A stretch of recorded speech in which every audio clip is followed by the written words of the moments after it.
Avec le feuilleton interminable de la course à Matignon, combien de temps cette impasse peut-elle encore durer?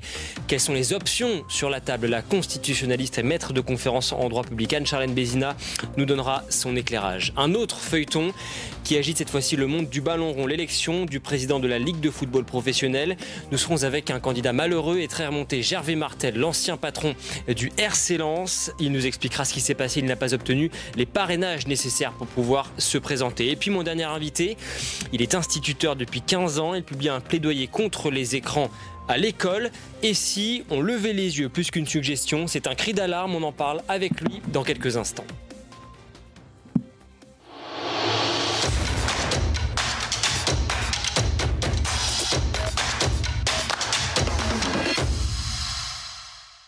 Bonjour Anne-Charlène Bézina. Bonjour. Merci d'être avec nous. Vous êtes constitutionnaliste, maître de conférence en droit public. Alors, on attendait un nom hier entre Xavier Bertrand et Bernard Cazeneuve. Ça ne sera finalement aucun des deux. Pas de fumée blanche à l'Élysée. Reprise des consultations, nous dit-on, dans l'entourage du président de la République.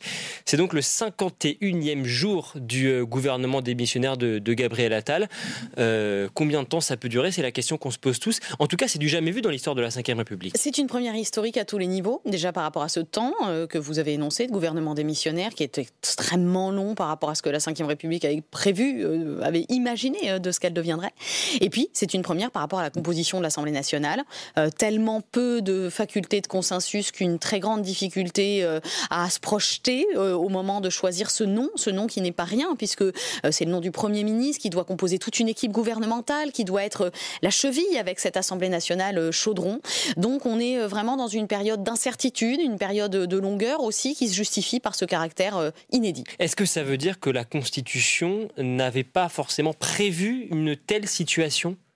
C'est difficile de considérer, en effet, que cette considération, elle est complètement gaullienne dans son idée, parce que c'est vrai que, déjà, le général de Gaulle aurait sûrement eu du mal à accepter d'être devant une majorité qui n'était pas Godillot, comme on le disait à son époque. Donc, c'est en effet une interprétation encore nouvelle du fait politique que fait la Constitution, que vit la Constitution, mais encore une fois, on mesure la longévité des constitutions et leur efficacité à leur manière de s'adapter à ce fait politique. Nous, quand on a nos cours, on les appelle cours de droit constitutionnel et institutions politiques, parce que c'est elles qui dominent le jeu et c'est l'opinion qui a voulu ça. Mais ce que vous dites, Anne-Charlène, est-ce que ça veut dire que, en réalité, notre Constitution, elle a été construite pour une majorité absolue, mais en fait, on ne sait pas vraiment comment aujourd'hui bien se dépêtrer d'une situation avec une majorité relative comme ça? Alors, pas tout à fait, parce qu'en réalité, la Constitution de 58, elle est pleine de contre-pouvoirs dans des endroits qu'on découvre parfois dans ces périodes de majorité courte. Parce que en 58, le général de Gaulle n'a pas une majorité particulièrement forte, au contraire, elle est presque relative, et donc je crois qu'elle peut s'adapter à cela. Néanmoins, c'est vrai que cette situation, ici, elle est presque de l'ordre de la coalition à l'allemande, et ça, c'est vraiment quelque chose que la Constitution ne prévoit pas, mais encore une fois, la Constitution, c'est un texte qui donne les grandes lignes. C'est ensuite aux partis politiques à arriver à s'entendre. Et moi, je crois que ce qu'on voit aujourd'hui, c'est cette grande difficulté à en arriver à un parlementarisme, à en arriver à une revalorisation du Parlement. Beaucoup de partis politiques nous disent « ça y est, les projecteurs vont être sur le Parlement, c'est une très bonne nouvelle », mais pourtant, ils sont incapables de réagir comme dans un régime parlementaire. Donc, il est temps d'apprendre à travailler. On a peu de temps pour présenter un budget, notamment. De réagir avec des alliances? De réagir avec des alliances, en tout cas avec une nécessité. La première des coalitions et de cet esprit nouveau, c'est l'abandon de programme, à laquelle aucun des partis politiques, pour le moment, n'est prêt, puisqu'on le voit bien, à chaque fois, c'est mes lignes rouges sont... Je ne veux pas travailler avec, mais on n'a toujours pas de piste pour avancer. Et il va falloir évidemment faire des compromis pour pouvoir obtenir peut-être quelqu'un à Matignon. Est-ce qu'aujourd'hui, juridiquement, constitutionnellement, on est dans les clous? Rien n'oblige le chef de l'État à nommer un Premier ministre dans un délai imparti? Constitutionnellement, on est complètement dans les clous. L'article 8 nous dit le président nomme le Premier ministre. Pas de nom, pas de temps, pas de parti politique. C'est lui qui décide. Est-ce qu'il n'y a pas, malgré tout, un vide juridique sur cette notion de gestion des affaires courantes? On peut l'estimer notamment par rapport à cette idée que cette gestion des affaires courantes est en elle-même très indéfinie. Mais à la fois, c'est un concept utile parce que comme l'état d'urgence, comme tout ce qui est exceptionnel, il faut aussi garder de la souplesse pour s'adapter aux faits. Je ne crois pas que le texte doive nécessairement tout prévoir. Donc l'idée du vide juridique, à mon avis, elle n'est pas totalement réelle à partir du moment où c'est à la pratique politique de donner des limites. Aujourd'hui, qu'on soit en affaires courantes avec un nombre de contentieux qui commence à augmenter, avec un budget qui commence à devoir être préparé avec des réunions qui vont se faire à Bruxelles avec quelqu'un qui n'aura pas forcément la légitimité. Tout ça plaide en faveur de l'arrêt de cette période d'affaires courantes et finalement, vous voyez, c'est la politique qui reprend ses droits. La question qu'on se pose malgré tout, que certains se disent aujourd'hui, c'est qu'en réalité, l'équation, elle est totalement insoluble. Il faut espérer que non. Devant le mur, les Allemands ont inventé la coalition. Elle n'est pas dans la loi fondamentale, cette idée de la coalition, du contrat de coalition pour lequel ils sont pourtant très perfectionnés aujourd'hui. Sous la 3e et la 4e République, on avait des majorités encore bien plus composites que celle-là, et pas uniquement avec du scrutin proportionnel, contrairement à ce que j'entends, parfois avec un scrutin majoritaire d'arrondissement. Et on a fait émerger des personnes comme Pierre Mendès France. On peut arriver à travailler ensemble avec une bonne dose de volonté politique. Est-ce qu'aujourd'hui, des personnes qui ne seraient pas censurées d'office, parce que la question c'est ça, dans le fond, est-ce que ça existe ? Je crois que non. Il faut absolument que la décision du président de la République déçoive. Il faut qu'elle soit ferme. C'est-à-dire qu'il va falloir prendre un risque à un moment donné et dire, eh bien, ce sera lui ou elle, et puis on verra s'il arrive à avoir une majorité au Parlement. Et notamment parce que c'est au Parlement à arriver à se structurer. Il ne faut pas oublier que les motions de censure ne sont pas en nombre illimité. Un même signataire, alors beaucoup de députés peuvent signer, mais un même signataire a seulement 3 motions de censure sur une session ordinaire. Donc les partis politiques qui crient à la motion de censure toutes les 10 minutes, il va quand même falloir qu'ils s'apprennent à compter. On aura besoin de garder un Premier ministre pendant quelques temps et le président de la République de toute façon va être obligé de décevoir. Vous voyez bien qu'à droite on nous dit pas à droite, à gauche on nous dit pas à gauche, au centre ça ne peut pas être au centre, donc il va évidemment falloir que cette rupture vienne du président. Est-ce que selon vous, dans le cas d'un Premier ministre aussitôt censuré, est-ce que l'étape suivante c'est la crise de régime ? L'étape suivante, c'est la 4e République, c'est-à-dire finalement une forme d'instabilité, mais dans laquelle parfois les majorités apprenaient à travailler, c'est-à-dire on se rendait compte qu'on brisait des alliances, je pense à la gauche, on brisait parfois aussi des logiques d'appareil, je pense notamment aux LR qui vont peut-être être amenés à se clarifier plus vite que prévu. Donc il ne faut peut-être pas craindre autant que ça une période d'instabilité pourvu qu'elle soit courte. Alors il y a une hypothèse sur la table depuis hier soir, ce matin encore, c'est celle de Michel Barnier, l'ancien ministre des Affaires étrangères de Jacques Chirac. Est-ce que c'est une hypothèse crédible dans le sens, est-ce que son profil, c'est le type de profil qui peut éventuellement justement aller chercher cette majorité, en tout cas aller éviter la motion de censure au Parlement? Alors il y a des avantages incontestables, notamment le sérieux budgétaire, puisqu'il a été au compte, donc il rassurera évidemment. Il a été aux affaires étrangères, donc c'est un domaine qu'il maîtrise bien. C'est quelqu'un qui a de l'expérience, donc il peut rassurer notamment au-delà de son camp. Je crois que c'est vraiment ça qu'on recherche aujourd'hui. Mais il y a des inconvénients. C'est-à-dire que c'est plus facile d'avoir une non-motion de censure avec un Premier ministre qui émane plutôt de la gauche. Il y a aussi cette idée d'un petit peu mieux entendre le message des urnes, avec cette idée du front républicain en mettant le Rassemblement national un peu plus cornérisé, avec un Premier ministre qui émanerait du centre-gauche. Donc on est là sur des pilotis en réalité. Oui. Il faudra que ça tienne en fonction de ce que les partis décideront entre eux et les variables sont toujours délicates. Si on se projette un peu, admettons que l'hypothèse Michel Barnier fonctionne, quels seraient ses pouvoirs à l'égard du président, mais également à l'égard du Parlement? Ils sont importants. Un Premier ministre sous la Ve République n'est pas aussi diminué qu'on ne le croit. Néanmoins, je pense qu'on saute tous un petit peu intellectuellement une étape clé qui va venir, c'est celle de la composition du gouvernement. Oui. Si on a un Premier ministre, on n'est quand même pas sorti, à mon avis, avant la fin du mois de septembre avec une équipe gouvernementale qui tienne, qui puisse présenter un budget, parce que le président de la République ne lâchera pas comme ça les affaires régaliennes. Notamment. Alors, il y a les domaines préservés. On est d'accord. C'est les affaires étrangères, la défense, même en période de cohabitation très dure, ça a toujours été le cas. Et je crois que, au vu de la composition politique qui ménage quand même une place au groupe perdant centriste, il y aura peut-être une possibilité pour lui de négocier un petit peu plus large et de rechercher du consensus. Donc la composition du gouvernement va être une sacrée étape. Et puis ce Premier ministre aura des pouvoirs notamment personnel, c'est-à-dire que c'est à lui à apprendre à tenir tête à son président de la République. Et c'est pour ça notamment que la conjonction personnelle doit être très importante dans ce duo. Ce que vous dites, c'est qu'en fait là on est reparti, parce que là on va avoir un Premier ministre qui va finir par arriver, puis on est reparti pour un cycle avec la formation du gouvernement. Voilà, je crois qu'il faut préparer les Français au fait de se dire que quand on aura un non, on n'aura pas complètement abouti. On n'aura pas encore le gouvernement. Pourtant, eh bien, il y a des sujets qui approchent, qui sont là, qui sont importants, notamment, et vous l'avez évoqué, le vote du budget. On sait que souvent les discussions démarrent maintenant, elles ont même déjà démarré normalement. Là, aujourd'hui, on est au point mort. Est-ce que ce budget a des chances d'être adopté, quelle que soit finalement l'étiquette politique du prochain Premier ministre? Alors, pour être honnête, la préparation ne me semble pas avoir pris vraiment beaucoup de retard, parce qu'en fait, elle commence dès le mois de janvier. Donc, le budget est ficelé dans sa partie administrative. perspective, on va dire, mais toute la discussion politique peut entièrement le découdre. Et moi, ce que je crains, c'est pas tant l'hypothèse qu'on tarde sur quelques jours de présentation, mais c'est plus la discussion parlementaire. Comment, aujourd'hui, au vu de la composition de l'Assemblée et des postures partisanes, on peut envisager d'être d'accord sur un minimum de dépenses publiques, sur le social, sur l'environnement. Et ça me fait craindre qu'on utilise les outils de la 5e, parce que heureusement il en existe, qui permettent d'adopter un budget en urgence. Vous pensez au 49.3 ? Je pense au 49.3, je pense peut-être même à décaler la période d'adoption au-delà du 31 décembre. Ça nous est arrivé 2 fois sous la 5e et on pourrait avoir à vivre ça. Il ne faut évidemment pas le souhaiter pour la France, parce que dans ce cadre-là, on serait uniquement dans un budget de fonctionnement, c'est-à-dire le paiement des fonctionnaires et des services publics. C'est vrai qu'aujourd'hui on voit mal comment le gouvernement pourrait fonctionner autrement, le futur gouvernement.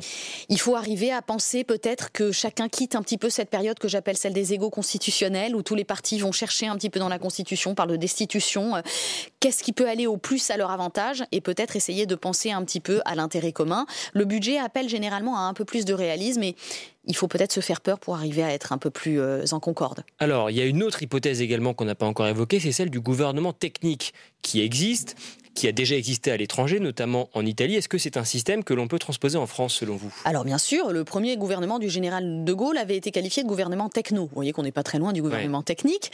On en a connu sous la 3e et sous la 4e République. Néanmoins, je ne suis pas sûre que ça soit la réponse immédiate à donner à cette crise politique, notamment parce que les élections ont été très politiques. Il y a eu un regain de participation. Les Français attendent une réponse politique. Leur servir de la technocratie, ça risque d'être un petit peu vécu comme une forme de distance avec la confiance que les Français placent dans leurs représentants.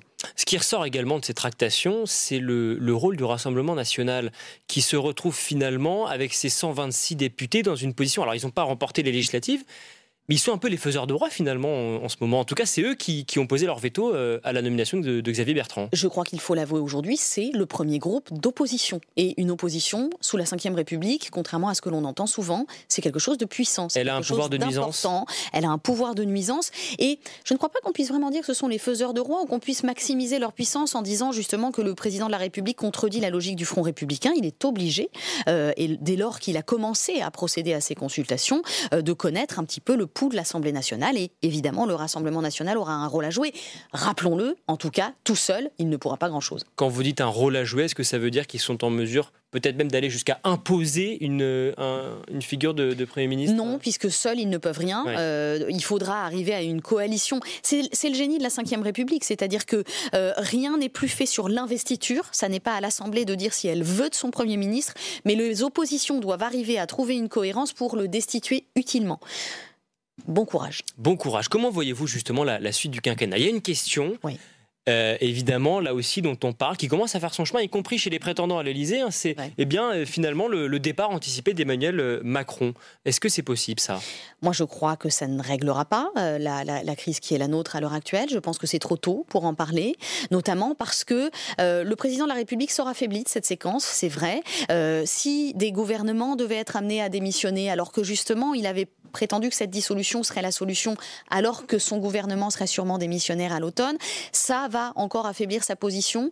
Mais, encore une fois, il faut peut-être essayer de se donner la chance d'une séquence parlementaire. Et si on y croit, il faut arrêter de porter nos yeux sur l'Élysée. Et peut-être que le président lui-même devrait apprendre cette posture en disant, voilà, le temps est un temps parlementaire et je ne mets pas ma place dans la balance parce qu'on va attendre de voir ce que ça donne avant toute chose. Pour ce qui est du destin personnel d'Emmanuel Macron, constitutionnellement, il y a quoi ? Il y a 2 solutions en cas de départ anticipé, c'est la démission ou la destitution ? Oui, en effet, le départ anticipé, c'est ça, la démission, la destitution. La destitution n'a, il faut être honnête, aucune chance d'aboutir à l'heure actuelle. Aucune. 2 tiers de l'Assemblée nationale. Et du Sénat également. 2 tiers du Sénat. 3/5 des 2 réunis en haute cour, avec l'idée qu'on ait une accusation de manquement manifestement incompatible avec la continuité du mandat. Vous vous rendez compte quand même de la gravité de ce dont on est en train de parler.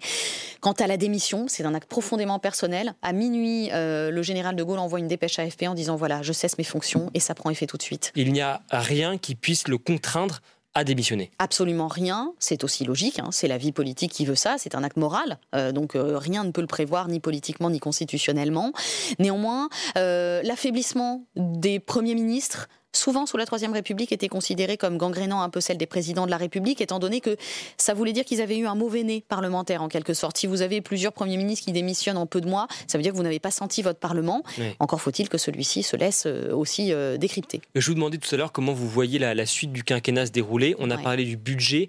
Là aussi, aujourd'hui, on voit vraiment mal comment d'autres réformes, des réformes d'ampleur en tout cas, pourraient être adoptées au Parlement. Alors moi, je crois nécessairement que de toute façon, une période d'instabilité devra peut-être être, en quelque sorte, épongée, purgée par nos partis politiques, peut-être même par l'opinion pour arriver un petit peu à cet esprit de coalition de manière un peu plus concorde.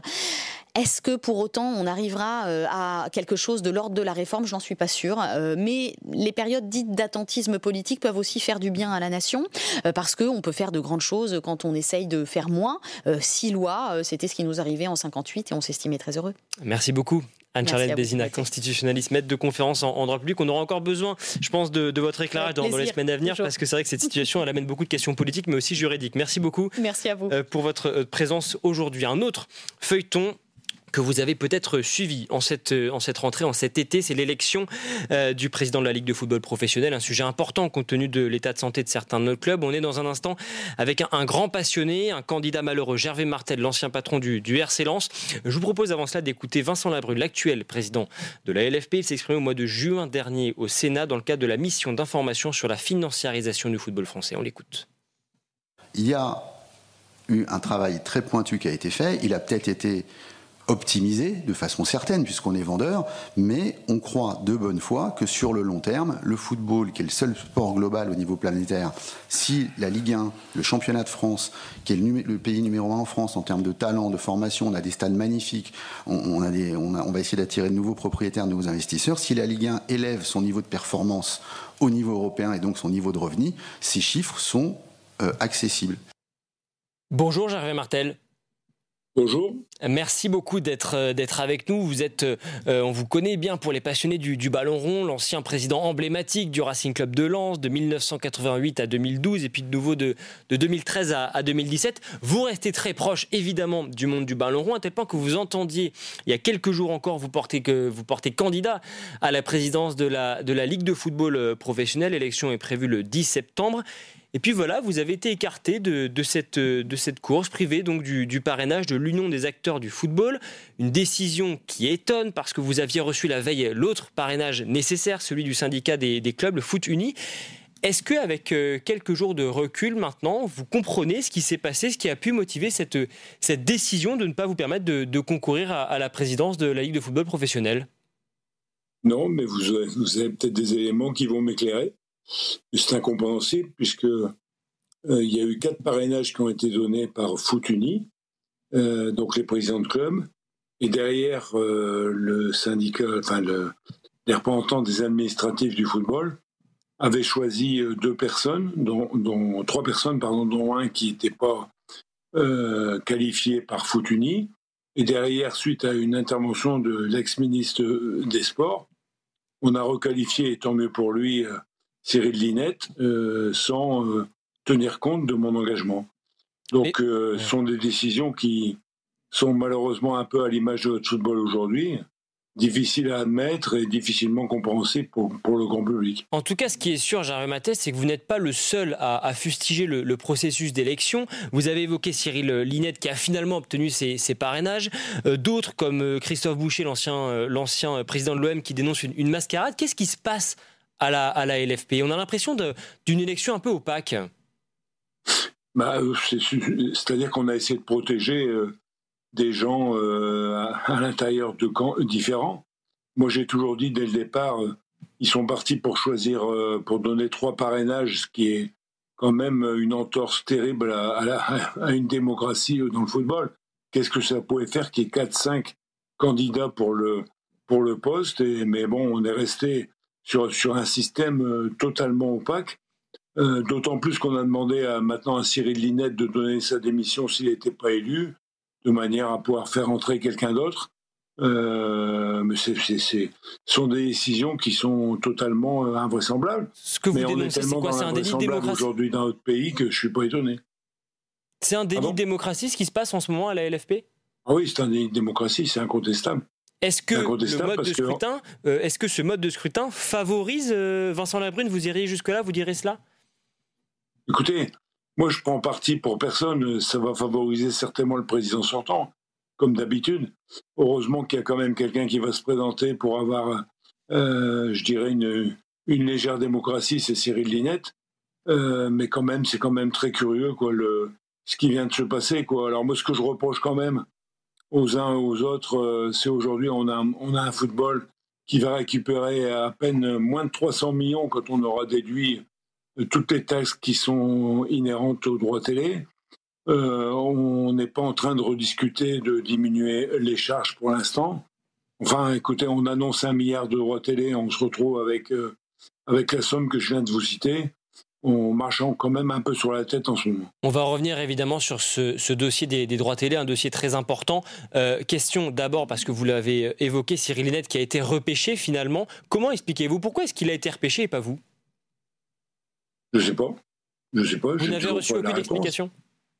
Non, écoutez, moi j'ai pas fait de forcing auprès de Madame la ministre des Sports. C'est elle certainement qui a choisi de repêcher Cyril Linette pour encore une fois, pour avoir entre guillemets, un semblant de démocratie, mais il n'y avait pas de raison que moi je sois pas repêché, Christophe Boucher aussi, le candidat malheureux du syndicat des administratifs aussi. Qu'est-ce que ça pouvait faire d'avoir 5 ou 6 candidats le 10 septembre?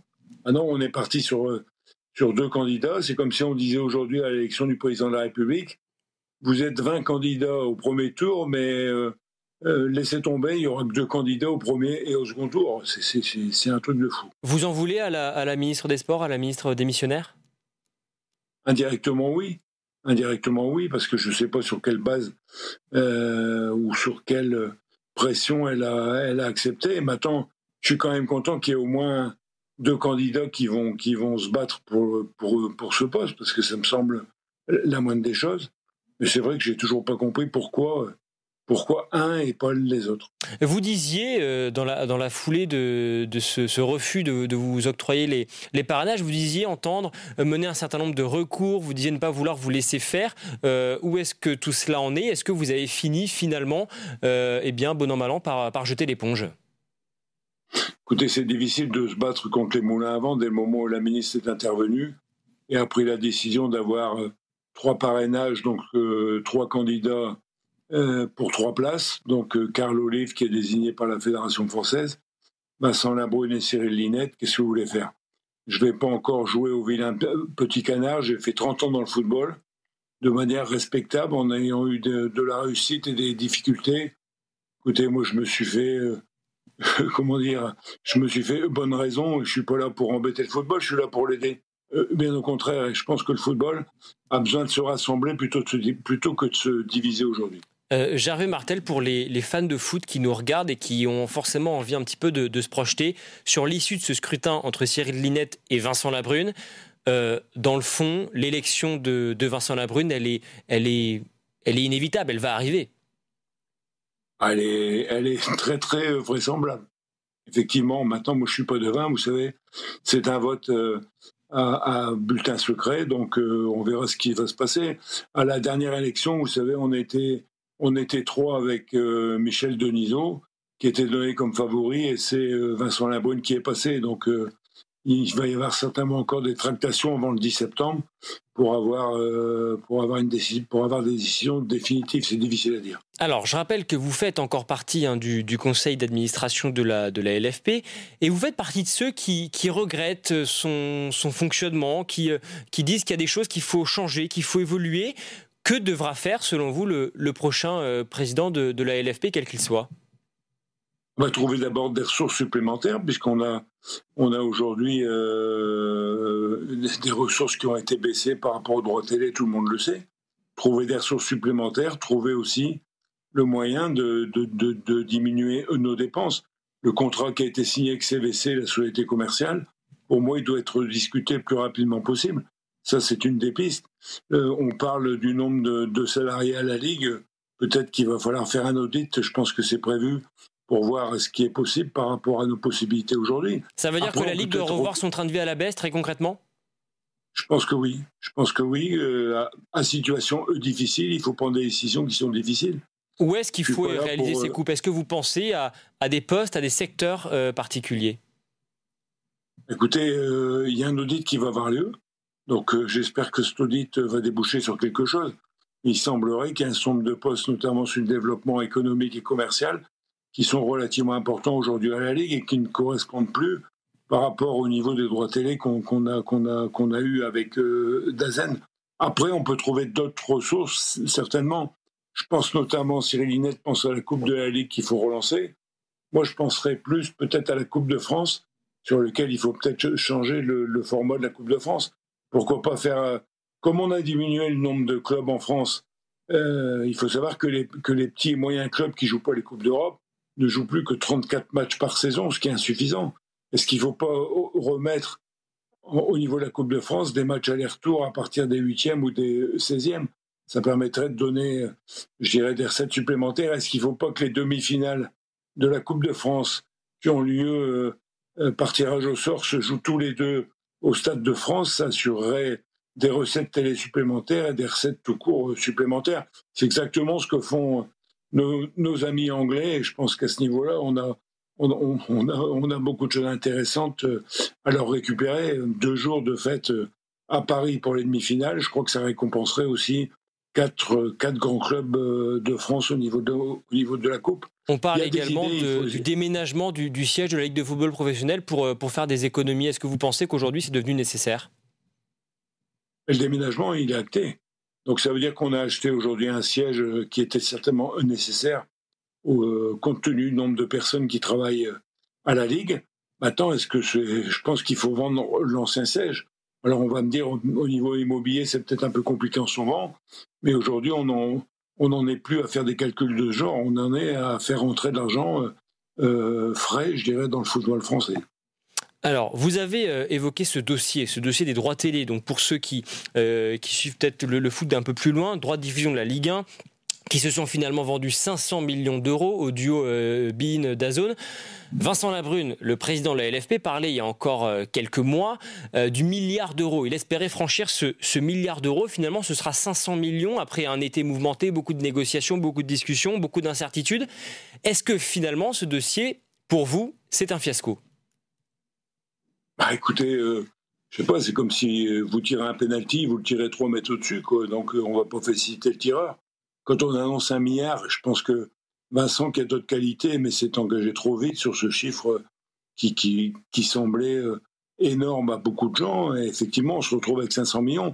Et n'oubliez pas que sur les 500 millions, il y a un ensemble de taxes que nous devons payer. Il y a le fonctionnement de la Ligue, mais il y a aussi la taxe Buffet, par exemple. Il reste au niveau des clubs professionnels un peu moins de 300 millions d'euros. Donc c'est ça le vrai chiffre qui aujourd'hui pose problème. Il y a des clubs qui vont se retrouver au niveau de la L1 avec des niveaux de droits télé de l'ordre de 8 à 10 millions. En L2, il y a eu des baisses aussi, donc c'est pas une réussite. Qui est responsable de cet échec? Est-ce que c'est Vincent Labrune directement? Et Vincent Labrune, c'est le boss, donc le boss, il est toujours responsable de quelque chose.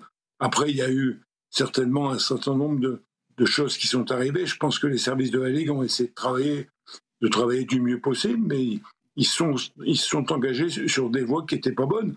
Et je pense qu'avoir aujourd'hui un désaccord avec Canal+, ça n'a pas servi le football français.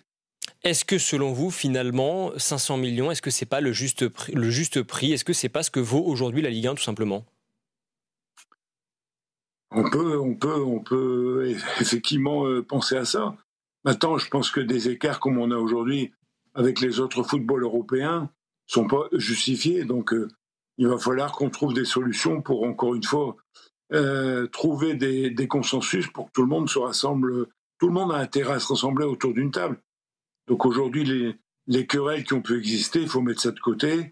Il faut trouver la personne idoine, soit Vincent Labrune, soit Cyril Linette, puisque c'est les deux seuls qui vont être capables de porter ces projets, qui soient capables aujourd'hui de rassembler tout le monde.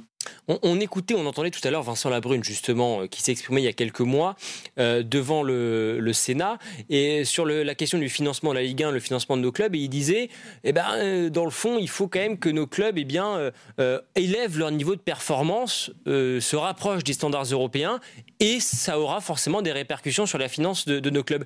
Est-ce que c'est votre avis également, et est-ce que c'est pas un peu dur finalement d'aller mettre la faute sur le niveau de nos clubs? Moi, je pense que le niveau de nos clubs est pas si mal. Aujourd'hui, on a 4 clubs qui sont qualifiés au niveau de la Ligue des Champions. On a d'autres clubs qui sont qualifiés dans les autres Coupes d'Europe. C'est pas si mal. Aujourd'hui, le football, vous savez, il a beaucoup changé. Par rapport à 7-8 ans, on est dans une mondialisation du football. Moi, ce qui m'énerve un peu, c'est aujourd'hui toutes ces sociétés qui arrivent avec quelquefois beaucoup de difficultés. Regardez ce qui se passe, par exemple, à Bordeaux aujourd'hui, où le club, il est mort, ou presque. Ce qui peut arriver dans d'autres clubs qui ont beaucoup de difficultés par rapport à des fonds qui sont extérieurs. Moi, je ne critique pas les fonds extérieurs. Je critique la façon dont souvent ils sont exploités. Et je pense aussi que les copropriétés de clubs, c'est un gros danger pour le football à l'avenir. Ce qui se passe au Girondins de Bordeaux, c'est un danger qui plane sur beaucoup d'autres clubs de Ligue 1 aujourd'hui. Ça peut arriver. Ça peut arriver parce que on a beau avoir des fonds qui sont suffisants. Le football, avant tout, ça reste un sport. C'est ce que j'ai dit. Moi, j'ai siégé au conseil d'administration. Malheureusement, je ne me souviens pas d'avoir parlé football, d'avoir parlé terrain. Pendant les 4 années où j'étais là, on parlait plus de chiffres, on parlait plus d'investissement, on parlait plus de financier. Parce que le financier a pris le dessus. Mais il ne faut pas oublier que c'est un ballon rond et on joue à 11 contre 11 et tout est possible. Et des catastrophes industrielles, moi j'ai failli en avoir une à Lens. Je l'ai assumé, tant mieux. Et vous voyez ce qui se passe à Bordeaux, ce qui peut arriver dans d'autres clubs. Je ne vais pas parler d'autres clubs aujourd'hui. C'est toujours possible. Donc il faut faire extrêmement attention. De là à dire que c'est les résultats de nos clubs qui jouent, je dirais, le très haut niveau, qui sont les plus importants pour développer les droits télé, oui. Mais n'oublions pas qu'un championnat, ça se joue à 18 aujourd'hui. Il y aura toujours un premier, il y aura toujours un 18e. Quand on dit, Gervais Martel, qu'il faut changer de modèle économique, c'est ça la phrase qu'on entend beaucoup. Qu'est-ce que ça veut dire concrètement? Ça veut dire qu'il faut que les clubs soient moins dépendants des droits télé, des transferts également? Les clubs aujourd'hui, les droits télé et les transferts, c'est l'essentiel de leurs ressources. Même s'ils se sont améliorés, on le voit heureusement, dans le remplissage des stades, on a fait 3-4 premières journées exceptionnelles au niveau des remplissages des stades. Maintenant, il y a tout un travail que les clubs essayent de faire au niveau de merchandising, au niveau de marketing. C'est pas simple, mais c'est sûr aujourd'hui que la principale dépense dans un club de football, c'est clair et net, sont les salaires. Alors, est-ce qu'il faut pas trouver des systèmes aujourd'hui pour limiter, peut-être comme ça existe aux États-Unis, les salaires, et regarder pour limiter peut-être le nombre de joueurs professionnels? Il y a certainement des pistes qui sont à exploiter pour justement diminuer les dépenses des clubs. Ça peut pas se faire sur un coup de baguette magique. Ça demande une réflexion, ça demande de discuter avec l'ensemble des familles du football. C'est beaucoup de travail pour prendre des bonnes décisions. Dernière question, Gervais Martel, la saison de Ligue 1, ça y est, elle est lancée depuis quelques semaines. Aujourd'hui, comment voyez-vous cette saison se dérouler? Est-ce que vous êtes malgré tout, vous êtes un grand passionné de foot, on le sait, vous gardez quand même une forme de passion et d'optimisme? Écoutez, moi j'ai pas abandonné le football parce que on a des difficultés aujourd'hui sur un mauvais passage. Moi, ce qui m'intéresse, c'est le terrain, c'est de regarder les matchs. Moi, je trouve que le championnat, il est assez ouvert. Regardez, Paris a été accroché quand même à Lille, même s'il est sur 3 victoires consécutives. Le reste des clubs sont là, c'est quand même assez serré. L'Olympique de Marseille a l'air de reprendre du poil de la bête. Lens est présent, Monaco aussi. Je pense qu'on va avoir un championnat qui va être intéressant. Après, il faut aussi voir quand tous ces clubs-là vont jouer la Coupe d'Europe, parce que ça va faire pour eux beaucoup de matchs. Et il y a peut-être des clubs qui ne vont pas jouer la Coupe d'Europe, qui vont tirer leur épingle du jeu, parce qu'ils auront moins de matchs dans les jambes au niveau des joueurs. Ça peut peut-être leur porter réussite. Merci beaucoup Gervais Martel, merci infiniment pour votre témoignage dans Point de vue aujourd'hui, et puis on suivra bien sûr cette élection donc de la présidence de la Ligue de football professionnel. Ce sera mardi prochain entre Vincent Labrune et Cyril Linette. Le football, justement, le sport en général. Et si l'on poussait davantage nos enfants à en pratiquer plutôt que de les laisser, peut-être trop devant leurs écrans, de laisser les écrans s'emparer de leur avenir. En tout cas, c'est le cri d'alarme de mon prochain invité, Gilles Vernet. Il est professeur des écoles depuis 15 ans, professeur en CM2. Il publie « Et si on levait les yeux ?» un livre dans lequel il raconte l'expérience qu'il a faite avec ses élèves.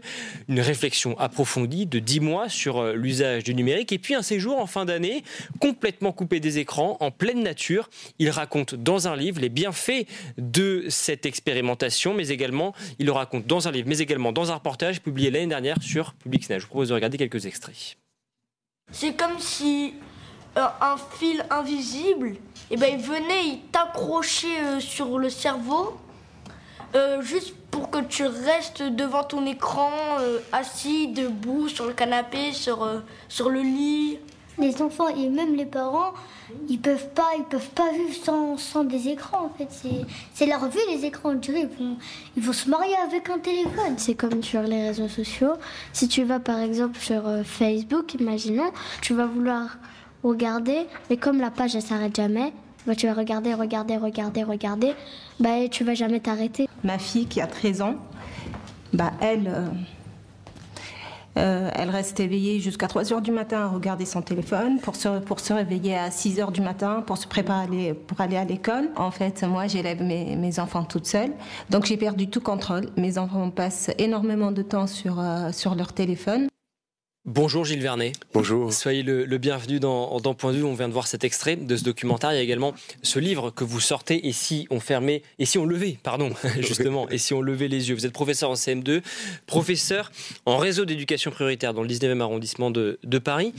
Ce livre, c'est avant tout un plaidoyer, je cite, pour ne pas laisser les enfants s'emparer de l'avenir, pour ne pas laisser les écrans, décidément, s'emparer de l'avenir de nos enfants. Ce cri de cœur, d'où vient-il ?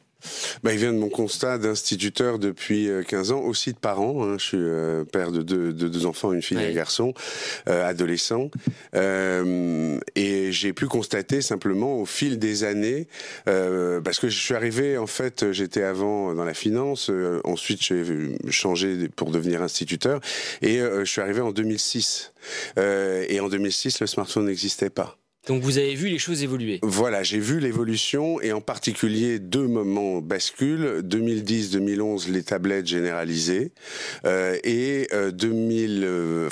évidemment la crise du Covid qui a généré un basculement de toute une génération sur les écrans qui n'y étaient pas, particulièrement mes élèves de CM2, puisque c'était comme ça qu'ils pouvaient être, entre guillemets, en relation entre eux. C'est un cri du cœur du professeur de CM2 ou bien du père de famille que vous êtes ? Les deux. Alors, le père de famille, c'est parce que mes enfants sont sur les écrans. Ma fille a eu un smartphone, mais à 14 ans, et mon fils n'a toujours pas de smartphone. Il va avoir 14 ans. Je pense que 14 ans est un âge raisonnable, alors qu'il y a des gens qui donnent le portable à 10 ans. Il y a quelques années, on vous aurait dit c'est déjà bientôt. Oui, exactement. Alors là, on ne cesse de baisser, entre autres parce que les gens recyclent leur propre portable quand ils achètent un nouveau, ils donnent à l'enfant rapidement. Ouais. Voilà. Le constat, c'est que l'impact sur les enfants est véritablement cataclysmique. Mais je suis pas seul à le faire, ce constat. Je fais partie d'un collectif qui est éducation numérique raisonnée, pour une éducation raisonnée du numérique. Et il y a un enjeu, tous les profs le sentent. Et il se joue sur un point qui est pour moi mon plaidoyer dans le livre, c'est le langage.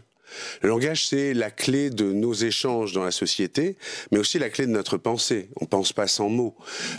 Donc, vous avez, à force d'une chute, des échanges langagiers dans la société, dans la famille, évidemment. D'accord. Donc on se parle moins.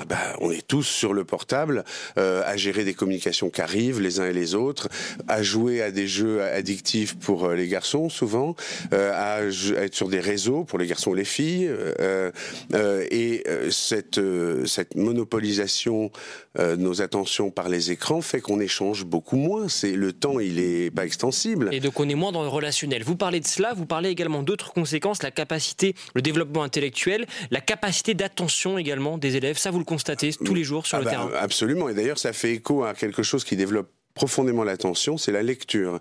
Posez-vous, lisez, c'est peut-être arrivé pendant les vacances, c'est un moment privilégié.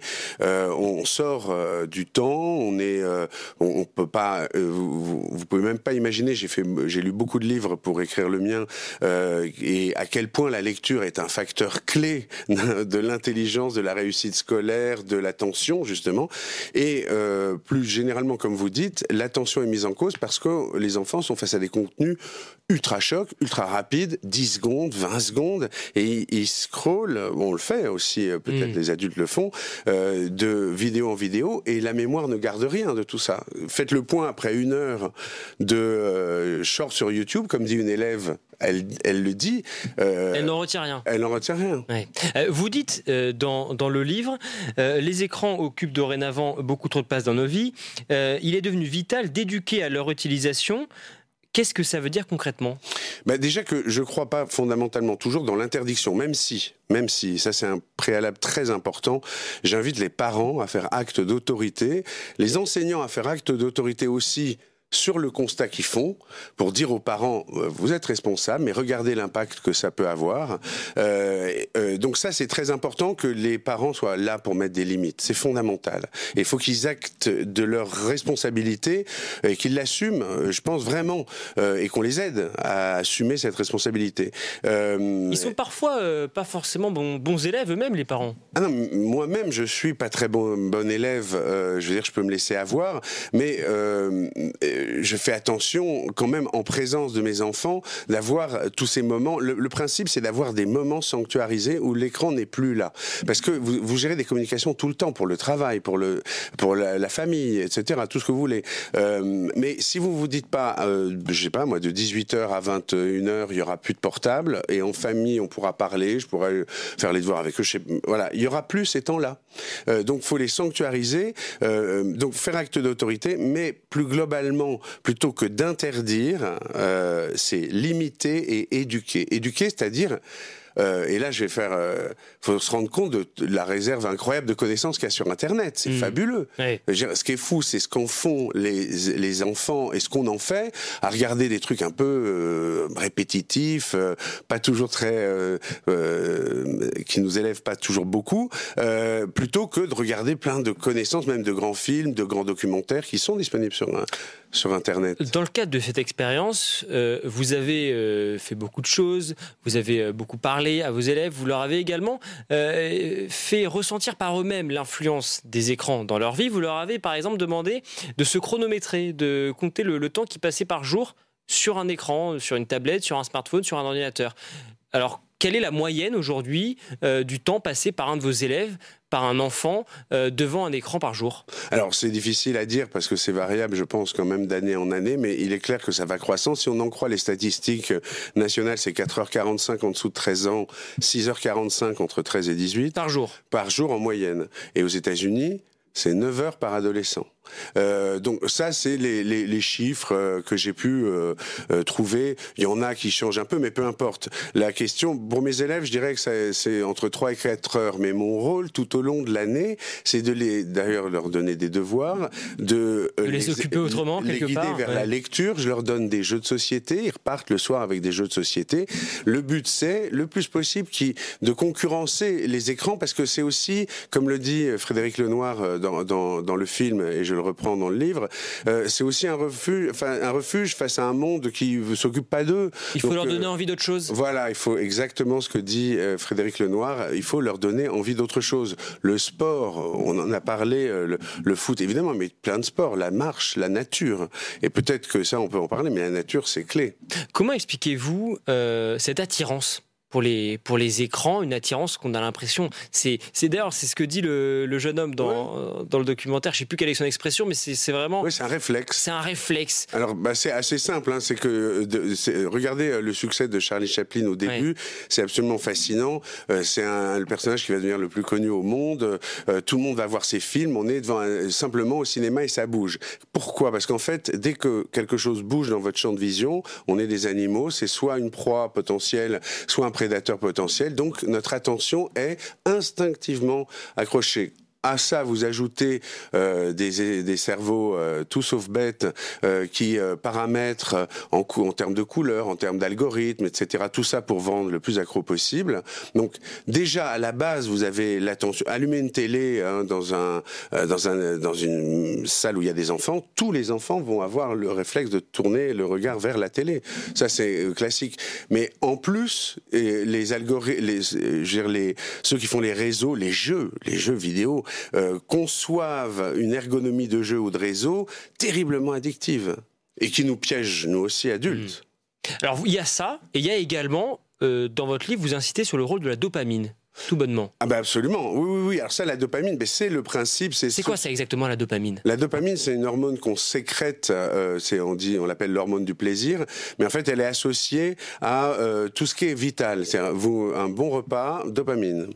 Le sexe, dopamine. D'accord. Et les écrans, dopamine. Alors, après, vous avez d'autres choses. Ne rien faire, en faire le moins possible. Dopamine, ça fait aussi plaisir.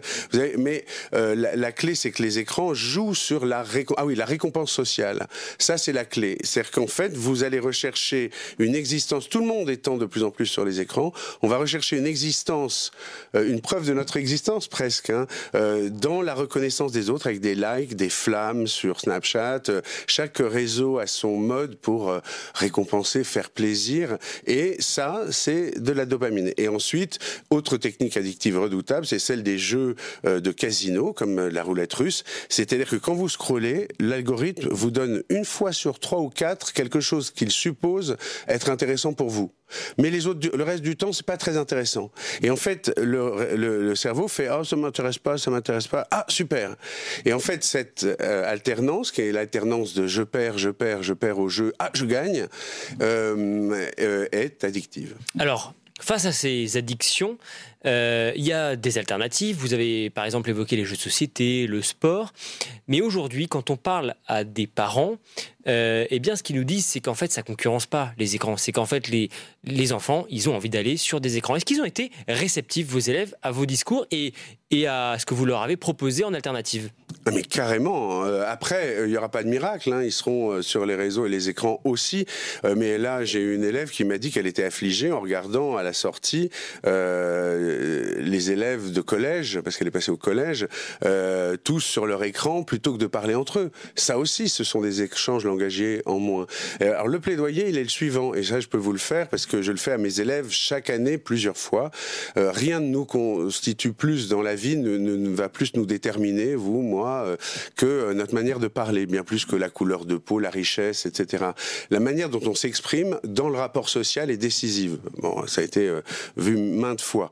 Je leur fais comprendre que les écrans sont les ennemis de l'apprentissage du langage. Parce qu'ils concurrencent deux choses, on l'a dit, les échanges langagiers entre eux, évidemment avec leurs parents, évidemment avec leur famille, et aussi et surtout la lecture. Parce que je suis dans le réseau d'éducation prioritaire, j'ai des enfants de toutes les origines, et j'ai des enfants chaque année d'origine dite défavorisée, qui réussissent remarquablement, mais toujours, vous pouvez être sûr, qu'ils lisent.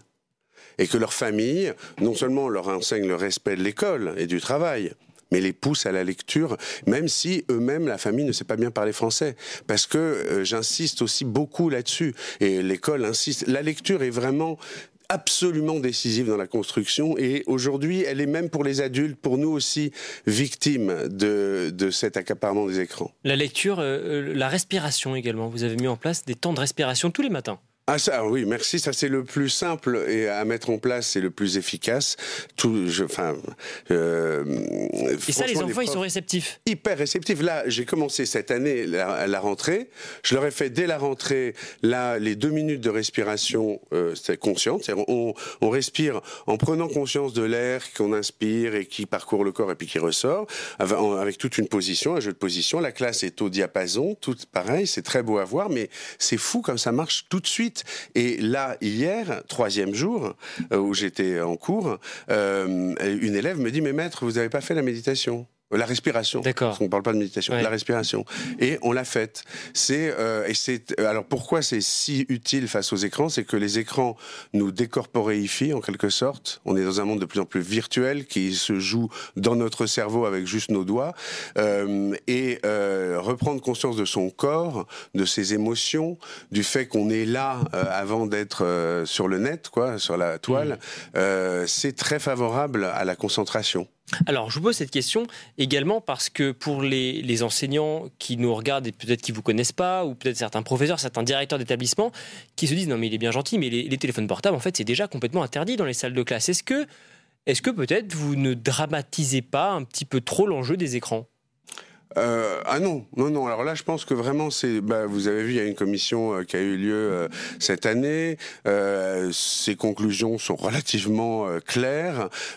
Tous les profs que je connais, y compris des jeunes, sont inquiets, voire affligés. Mais pourtant, il y a déjà des mesures qui existent. Oui. Alors, mais la question, c'est qu'on fait face à des outils qui sont extrêmement accaparants par un biais que personne ne voit, mais qui est une vraie question pour moi.